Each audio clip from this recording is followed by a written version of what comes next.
So, hello, welcome back. You made it to episode 3 of The Fate of Daya, this actual play set in the world of No Return. With me I have, as always, my amazing, lovely, just the best players a DM could ever hope for. Say hi, amazing players. Hi! Jack, how are you? Oh, that. Great. Gemma, how are you? Yeah, same, yeah. Excellent. Cameron, you got anything more for me? Regular levels of existential dread. Excellent.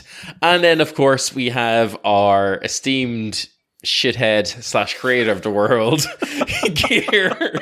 How are you? Excellent. That's I now I know what it's like to be on the flip side of this. I too am offended. Good. Thank you very much for that. I'm happy I could have offended everyone. It's good. It's the audience next. Well, I'm not sure if I'm brave enough for that, but I probably will do it. If I remember, I'll do it. Your next audience. Prepare yourselves. We last we left off, our party kind of fucked me and split into 3 different directions. But to give a better description of what happened, I'm going to hand over to my big shithead, Kier. Thank you very much once again. You're welcome. Anytime. Welcome back to our table, and welcome back to our story. Beneath the pall of smoke that rose like a funeral shroud over Daya's scarred visage, Jorvin beheld the fire's wretched bloom and hastened to the Vashakanaya and the assembled shields of night and day. With hearts quivering like leaves in an ill wind, they stood at the precipice of despair. Swift was Swifty, unchained by doubt's heavy yoke, his spirit surging towards the beleaguered gates like a tempest unleashed. Salryn, ensnared in a thicket of disbelief, beheld the architect of her nightmares made flesh, war's perfidy laid bare. Jorvin plead for her command, but was met with the silence of stone, until Zarif, her seasoned comrade, lent his voice as a beacon, rousing her from the mire of indecision. With the wisdom of countless battles etched in his words, she found her purpose rekindled. With the aqueduct as their secret conduit, borne by the Weirdroy's contrary currents, the party navigated the watery lifeline of Daya. Swift was the realization that the enemy too might claim this lifeline for their dark deeds. As fate's wheel turned, they emerged into the familiar yet now foreign streets, where Jorvin's keen eye caught the shadowed dance of saboteurs. Swifty, with axes whirling like harbingers of death, and Jorvin, from the shrouded embrace of his alcove, laid low the treacherous souls who sought to feed the city to the flames. Yet, in their unmasking, a crueler truth was unveiled. The traitors were not foreign foes, but kin sheltered within Daya's own bosom. Swifty's heart, once buoyed by trust, now found itself adrift in a sea of doubt. His thoughts cast back to Hector and the innocent lives he shepherded. And thus, the fellowship sundered. Swifty to safeguard his charges, Jorvin to shield his trove from the fire's ravenous maw, and Salryn, bereft of her comrade's strength, marched alone to the barracks, her duty as her only companion, pondering if unity might have forged a mightier weapon against the encroaching darkness. In the quiet that followed, each soul wrestled with their choices, the echoes of their actions rippling through the smoke-filled night, as Daya, besieged, whispered her prayers for dawn's light to pierce the suffocating gloom. Jorvin, it is about 1.5 years ago. You have just come to the city of Daya, not quite yet established yourself. You've yet to meet Rowena. You've yet to, even find a place or build this trove of yours that you are in the present day rushing to defend.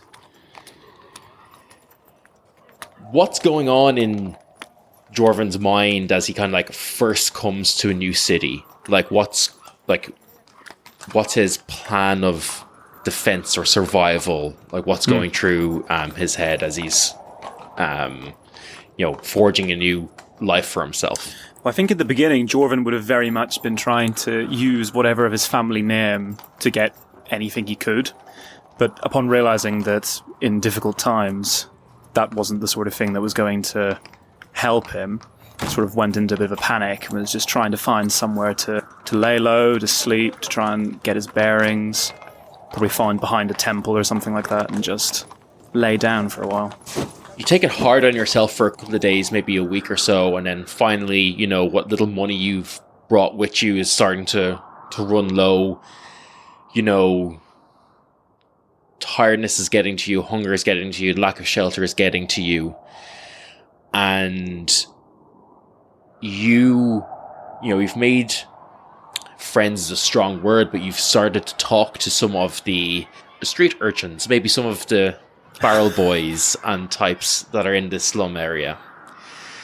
And kind of through this grapevine, you have heard of a newcomer to town, some foreign merchant, diplomat, dignitary, no one's really sure, but he seems to be holding up in like a not particularly great part of town.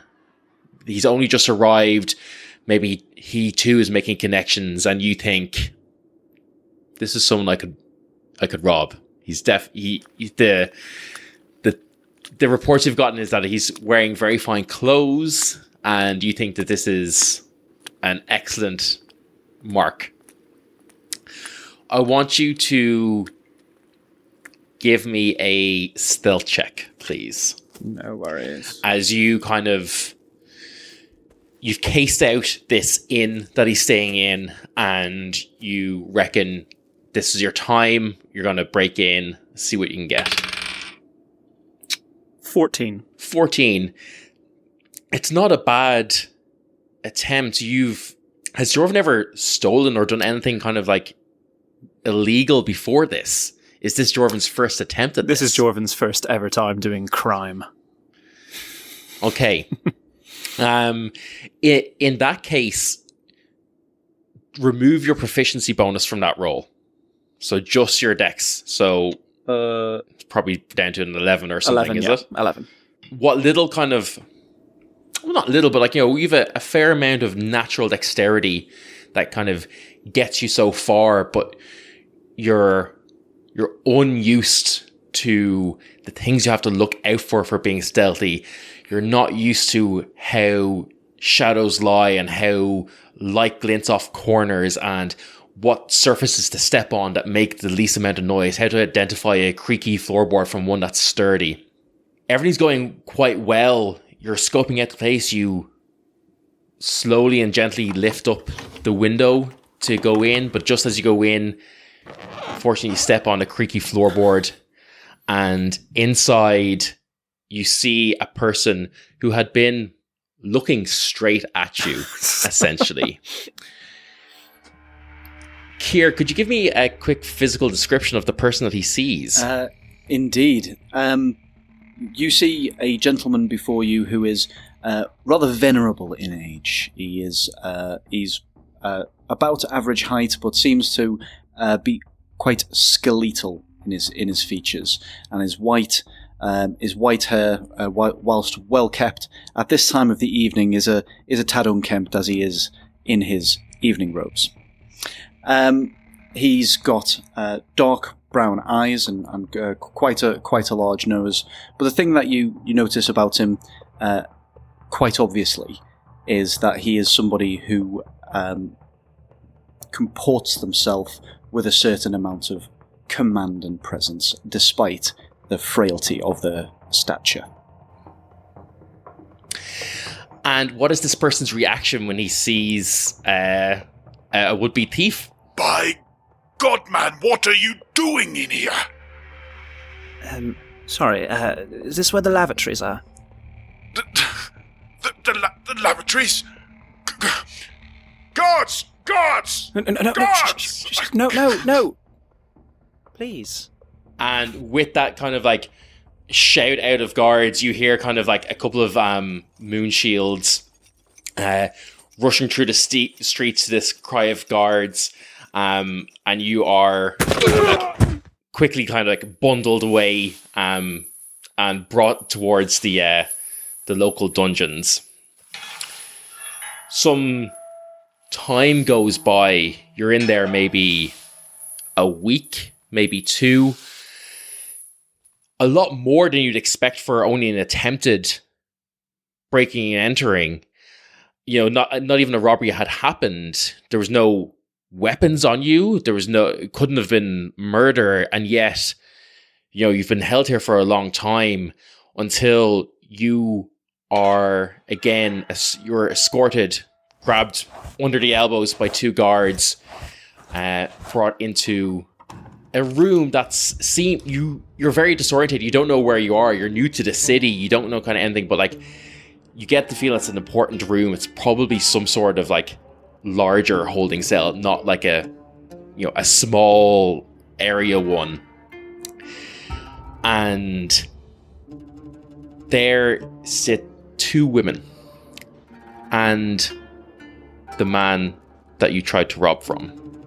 And you know, you're kind of bleary-eyed, disorientated, but you recognize this woman in the center as a woman who is casually dressed with a purple sash across her chest that marks her as the leader of the city.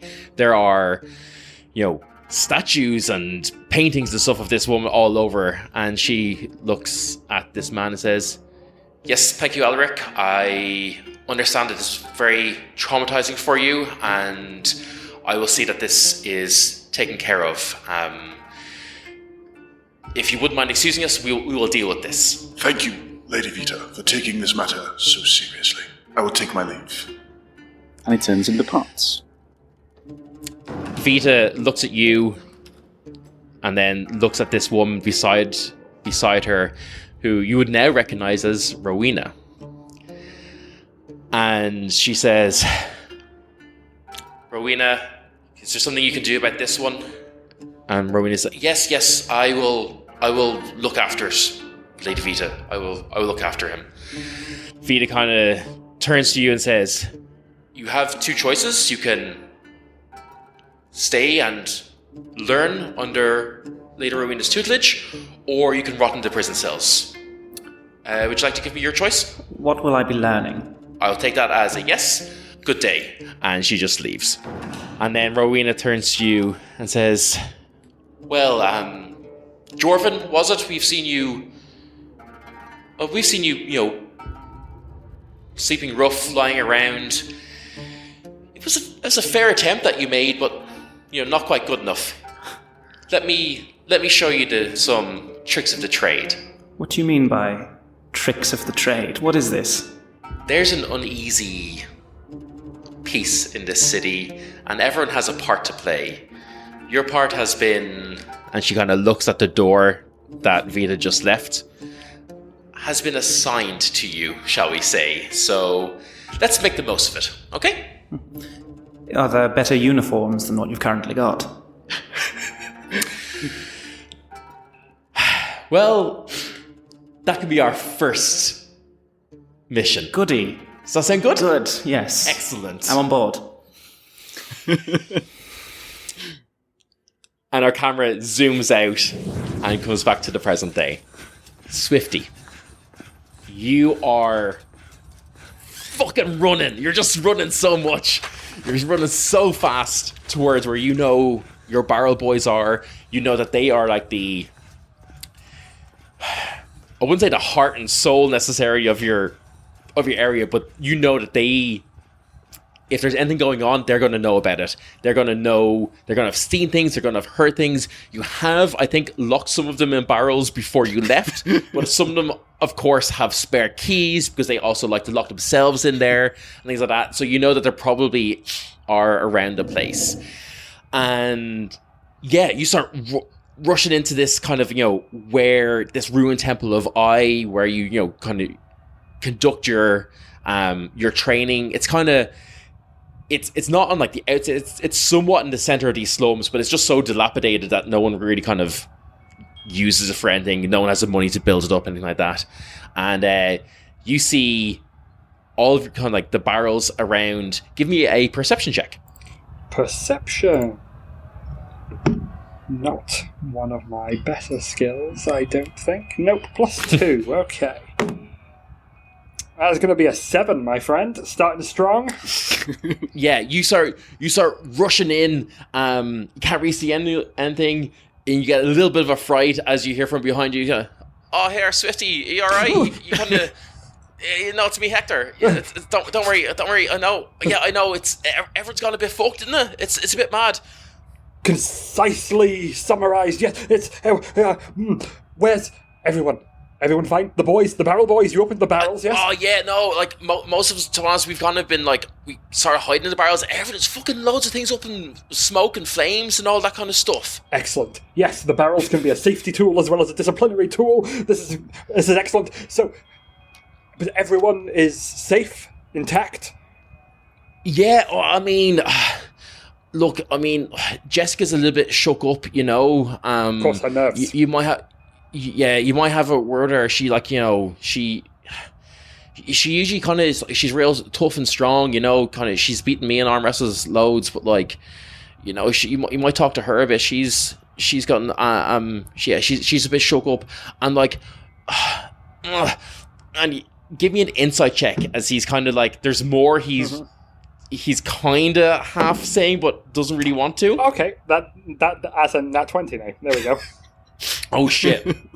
I've never played the character who rolls this well. So you have seen this exact expression on Hector's face before, and it was the first time you put Hector into a barrel.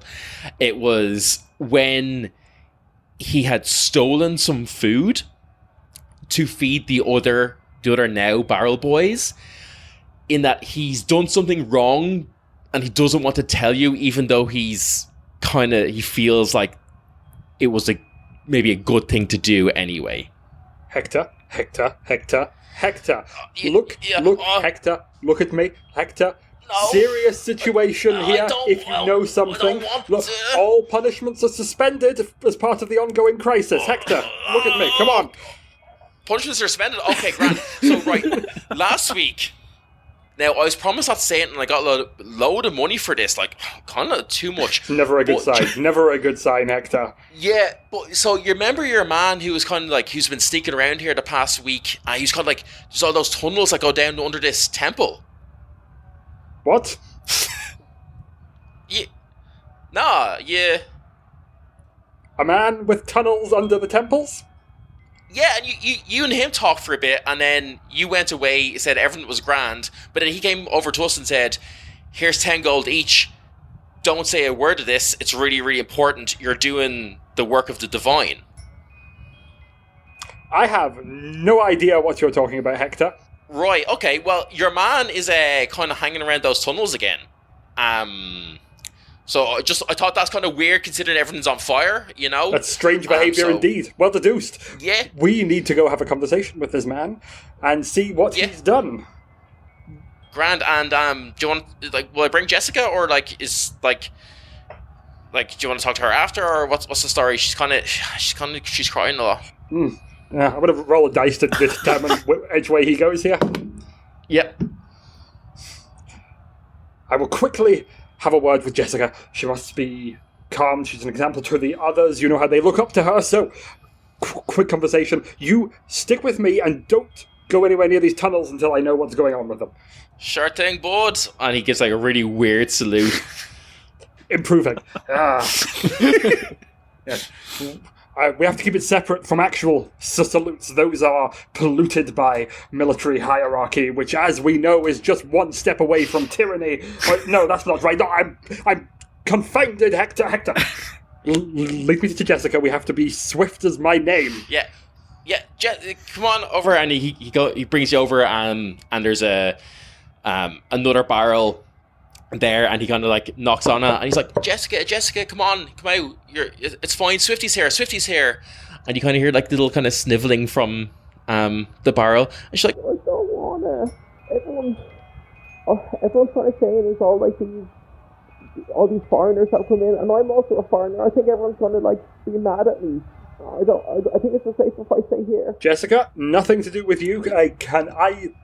Is it safe here at the moment? Are there fires in the local area? You don't see fires in the local area. You got the main one. There's not that many grain stores in the slums and stuff. Sense, So so you got probably what you would maybe imagine the main target in this area to be. You were able to stop them and kill them before they could do more. All right, Jessica. There is absolutely no need for you to come out at the moment. I want you to be assured that we know that you had nothing to do with any of this, and therefore I would not allow anyone to bring any harm to you, neither would the rest of the Barrel Boys. Would you, Barrel Boys? No, we love you, Jessica. See? You see? Jessica, don't hurt me again. This is the Covenant of the Barrel. Yes, that's what we'll call it. The Covenant of the Barrel that we have all entered into by being placed into barrels or placing others into barrels. Jessica, you're safe within the barrel of our fraternity. Now, Barrel Boys, I want you to bring yourselves and as many barrels as you can carry to my rooms. You know, the ones behind the squat, behind the hovel. Yeah. Now, in there, you will find many assorted heavy objects, not quite furniture. As I always say, furniture is next to, It's next to laziness. Laziness is next to sloth, and that leads to pride and sin and the downfall of all of humanity. Yes. Yeah, we know. Well done. Yes, so it's not furniture that's important. What you are to do is to move there, get in the barrels in the building. Well, no, first, pile the not furniture in front of the door, get in the barrels, and I will knock 32 consecutive times and only open the door if you hear that. Some of us can't count that high. 5, 6 consecutive times. Excellent. Now, if you excuse me, Jessica, you will be safe. The Barrel Boys will care for you, and you will care for them. I must go investigate tunnels. Yeah, you see all the Barrel Boys kind of go into a flurry of activity, start picking up barrels, run towards your hovel that you live in, and Hector's kind of it's behind the hovel. Sorry, yeah. In the room behind the hovel, of course. It's kind of weird that you don't remember it, and that's unusual, isn't it? I mean, you've taken as many blows to the head as I have, Hector. It's not the first time someone's recounted a full conversation to me that I have no memory But is of. that not why you wear the helmet all the time? The helmet's the reason I'm not dead. And only suffering mild to long-term memory loss. That kind of makes sense. Right, anyway, yeah, so look, it's kind of down this way, and he kind of brings you down some streets. It's we all kind of just thought this was a sewer hall, but actually, if you go down this one, then there's just a weird tunnel down here, and he kind of brings you down. He kind of lifts off kind of a sewer grate. You dip in, and you start going down towards this tunnel. As you're walking down, are you being stealthy? Are you being... No. I don't think he's capable of being stealthy. In that case, as you're kind of making your way down, you're kind of there's a few kind of various turn-offs and things like that, and kind of Hector's kind of in the kind of middle. He's to be honest, I don't really know which one he's at here, because, I only kind of saw him go down, and he doesn't really want us following him. Divine business. I just thought you were mates. Yeah, and as he's explaining this to you, you see a very well-dressed gentleman with what might otherwise have been some quite well-polished shoes.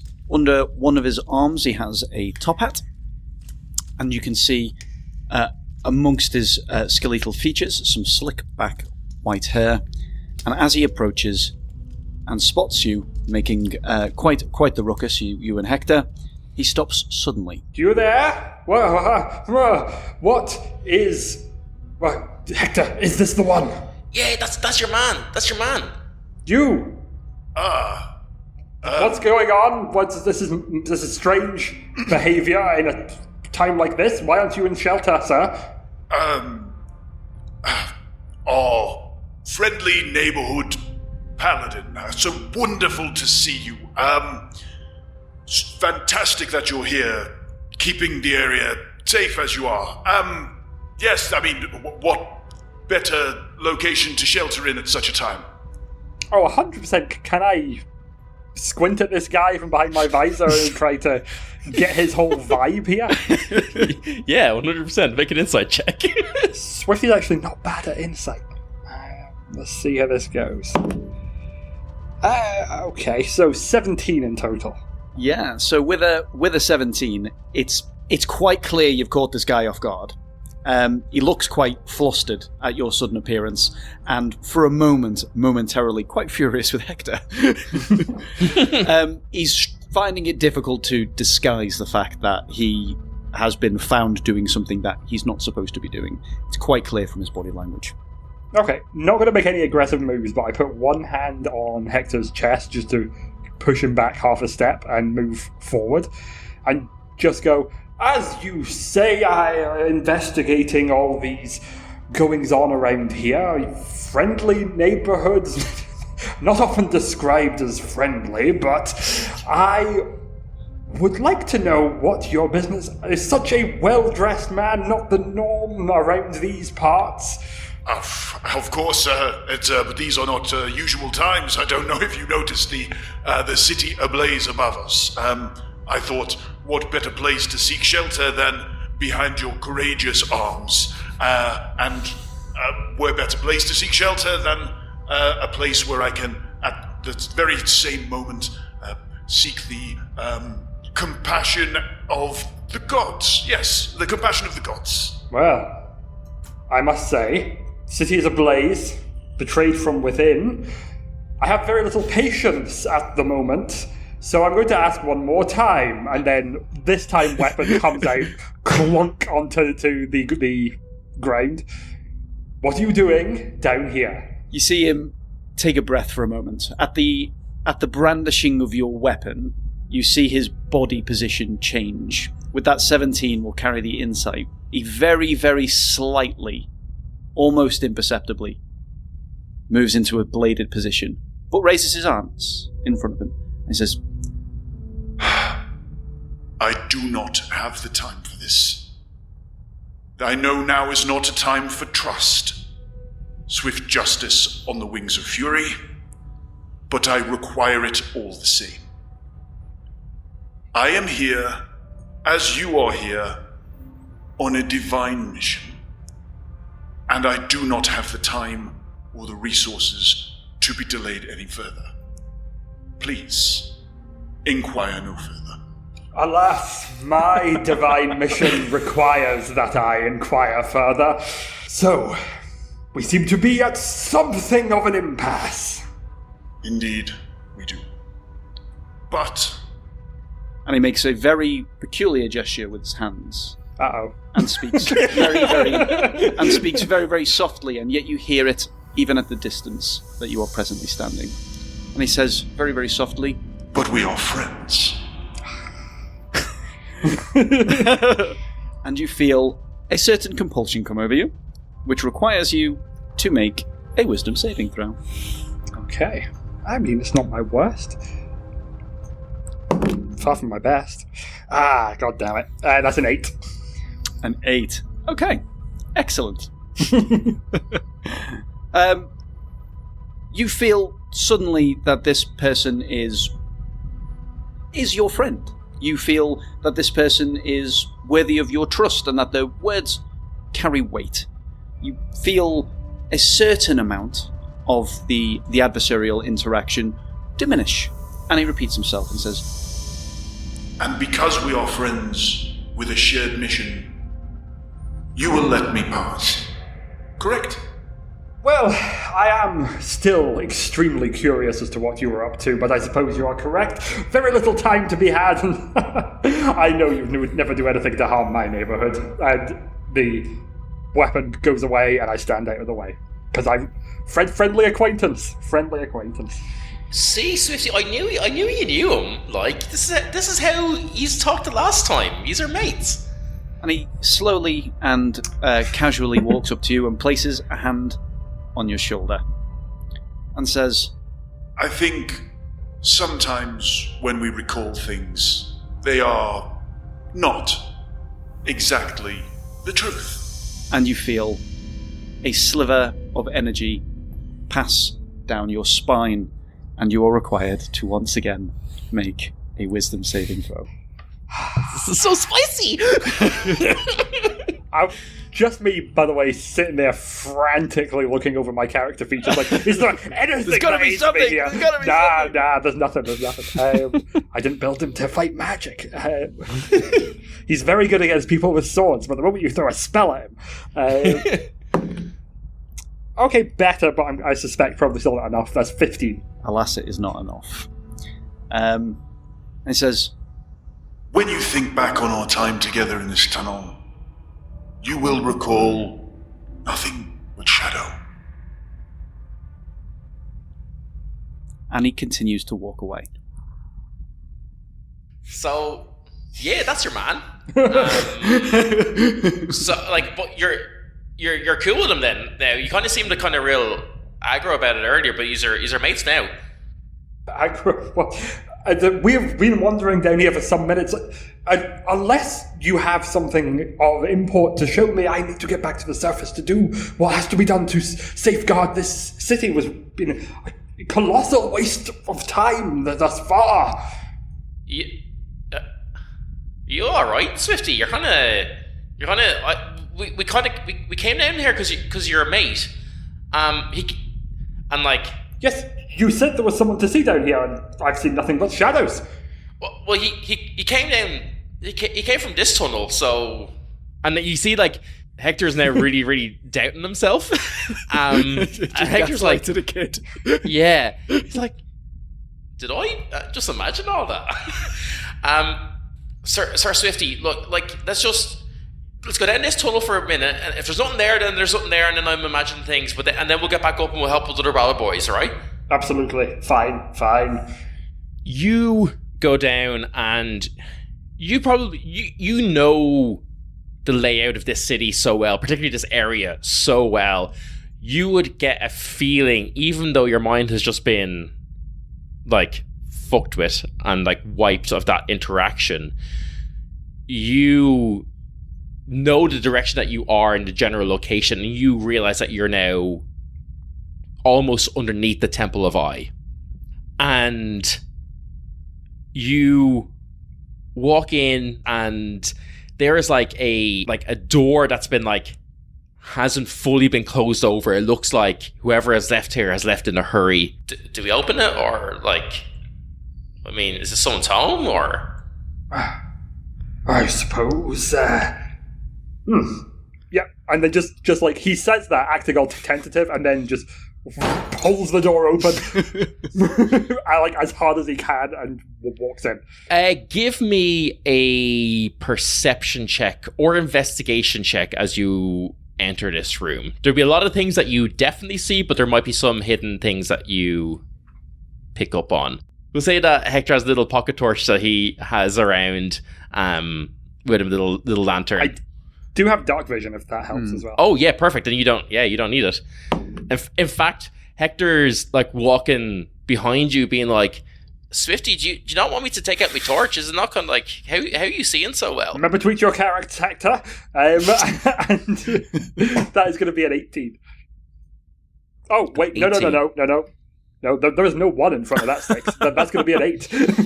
Oh, that's very different. That's a very different number. What you would always see anyway is you walk in, and an altar isn't the right word as much as a crude collection of stones, like a roughly made, very primitive altar. Like the slab of some like bedrock that's been kind of like fallen from one of these tunnels or something, placed on like a mound of stones. And not on it, but slightly above it, in a kind of like shimmering globe around it, is a man lying down, butt naked, seemingly asleep. No, this again. No, I'm joking. And Hector's like, coming back to me. Hector's like, does your man know he doesn't have underwear on. I can see his Mickey. Avert your eyes, it's rude, even when there is a shimmering orb. Excuse me, orbsman! I'm just walking over. You walk forward. There is zero, movement, noise, any sort of response.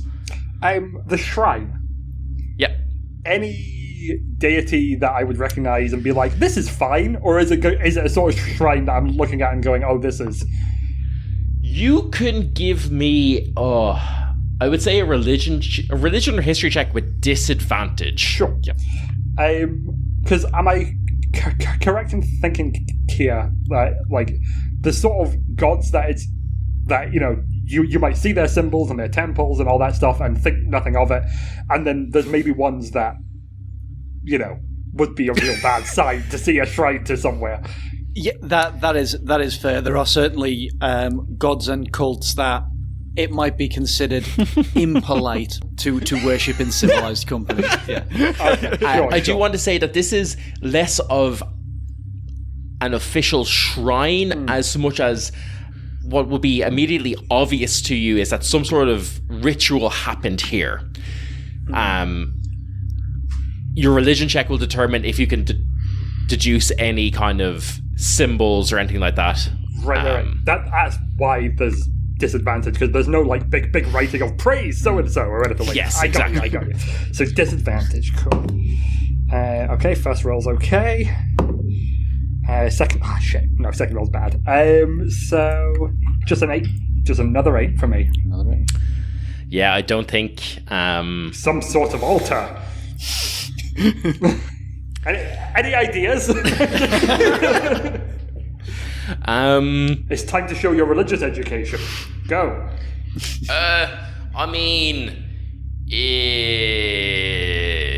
This was a temple of Ai, you said?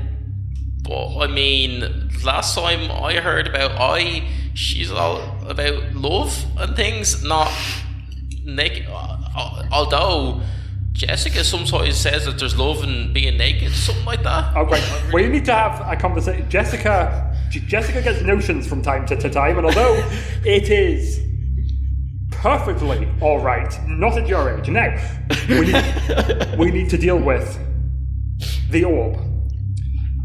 I'm having one of my idees. And as we know, what do we do when Yeah, no, Swifty I'm going to has step one out of of the his room. ideas? Thank you. Thank you. You're a good boy, and then pull out the hammer and just smash it into the orb as hard as I can. The obvious and expected things happen, and you get absolutely blown backwards into the wall. Give me just roll an attack roll. Yeah. Gonna say obvious and unexpected things. I've probably never seen magic. Living in a slum my entire life. Okay, so that is 21 to hit. Roll your damage. I think. Oh no, I can't do that against objects. So never mind. I think nothing. Head as empty as Swifty's head as he just sees a strange thing and smashes it with his hammer. Oh my god, double ones. So that's only 5 points of damage. You're lucky you only take 5 points of damage as you are blasted back against the wall from the blow. Swifty, by the way, is worth pointing out, not looking great right now. Yeah, probably not. Bloodied would be the definition at this point in time as he slams against the wall. Oh! Note that. You alright? Did it work? No, usual result, was it? Orb. Yeah. Okay, you're alright, Swifty. Bit of the old memory loss again there. How's the orb looking? Is it still completely intact? Completely unfazed. Well. Can I do an intelligence roll? Because there's a non-zero chance that he just does that again. What's your intelligence score? 10. That's what I mean. It could go either way, right? Yeah, I'm going to say there's I'll tell you what. I'll give you slightly better odds that you don't do it. On a 10 plus, just roll a d20. On a 10 plus, you don't. Okay. But in a 1 to 9, you don't know. You have to be sure sometimes. Exactly the 10. So he stands there, raises the hammer. Okay, let's try this. I'm going to smash the altar with the hammer. Yeah, sure. Yeah. I'm going to say no attack roll needed. You smash the altar. You give it a good whack. The kind of like the capstone on it kind of it's a fairly hefty thing, but it cracks. And kind of like dislodges some of the little parts, and kind of it doesn't like crumple entirely, but is clearly broken. Nothing happens. Well, drat. So this is an example of the sort of thing that's not allowed to be going on. Right, I mean, like the nakedness, or like the shimmering orb is the thing that I'm mostly concerned about. There are, I'm certain, some anti-orb statutes on the books at the moment. Now, this is a rare example where we might need to go to somebody who knows more than we do. This is a rare case where the hammer does not solve every single socio-economic problem in the city. Oh, no, Swifty, no, don't say that. There are times I warned you this would happen what about eventually. the Covenant of the Barrel? The Covenant of the Barrel still stands. Of course it still stands. And once this man is out of here, we'll put him in a barrel. Swifty, look. If the hammer can't solve anything, but the hammer is what puts the nails into the barrels, then the whole sanctity of the barrels is at risk. It is integral to our core belief and being. From the mouths of babes. Yes, of course. Anyway, no, I'm only fucking with you. Yeah, come on, let's go. Oh, right, yes. Sorry, I really did hit my head quite hard there. Look, I know you can't really seem to remember, but there was a lad here, and he's dressed all fancy. Do you know anyone who wears fancy dress clothes? There is one man. One man in all of the city who I know who wears fancy clothes like that. I thought... Yes. Let's go. Upstanding, gentlemen. I think you probably know him. I see you talking to the Barrel Boys quite often. Jorvin. You are racing through the streets. The rest of the city, kind of, this haze of smoke. Some outright blazes. Some just are kind of like smoldering that never fully got off. There are still people on the streets, who are, running and shouting around, talking about attacks coming. Obviously, the bells have alerted everyone. Everyone kind of knows what's going on, although rumor and, dread speak is running rampant through the town. But, there are still people kind of, some are trying to put out fires. You do see some of, the city guards who are left in the city. Actually, you probably don't see that many of them in the slums, but you see, one or two in the area who are, rushing by off to somewhere else. Probably towards where, the muster area is that Salryn will be going to. But your focus is on, your year and a half of work here. The life you've been making for yourself under Rowena's tutelage and guidance. And you run into your warehouse. Do you also stay in this warehouse? Do you have like a cot or a bed set up here, or do you stay somewhere else, or what? Would Jorvin consider this home? Yeah, this is his home. Yeah, he has a little corner with a little bedroll and stuff in it, and the closest thing he can get to fairy lights, which would probably be some very badly laid tea lights. Very dangerous all the time, but. And as you kind of go in, give me either a perception or an insight check, your choice. Okay, let's see, are either of these better than the other? Okay, we'll go for perception. 5. It's not what you see that worries you, it's what you don't see. And you kind of just, you start to get an uneasy feeling as you're kind of around, and you're not sure if it's the fires, if it's the thoughts of if the fire came to your home and destroyed everything you've built, if it's the people who are outside screaming and shouting. but you just start to feel uneasy, but you can't pinpoint anything that would indicate why. And as you get in to your home, sitting slumped in a corner, almost as if she's hiding, but faintly illuminated by some tea lights that you've got set up, you see Rowena. And she's like, "Oh, hey, Jorvin, in quickly, close the door, close the door. Good job there."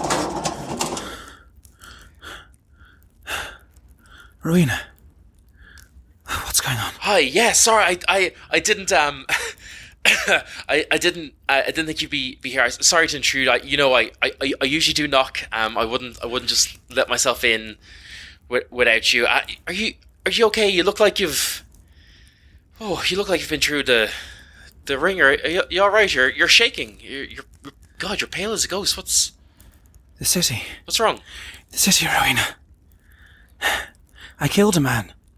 2, actually. Yeah, that's usually the type of thing we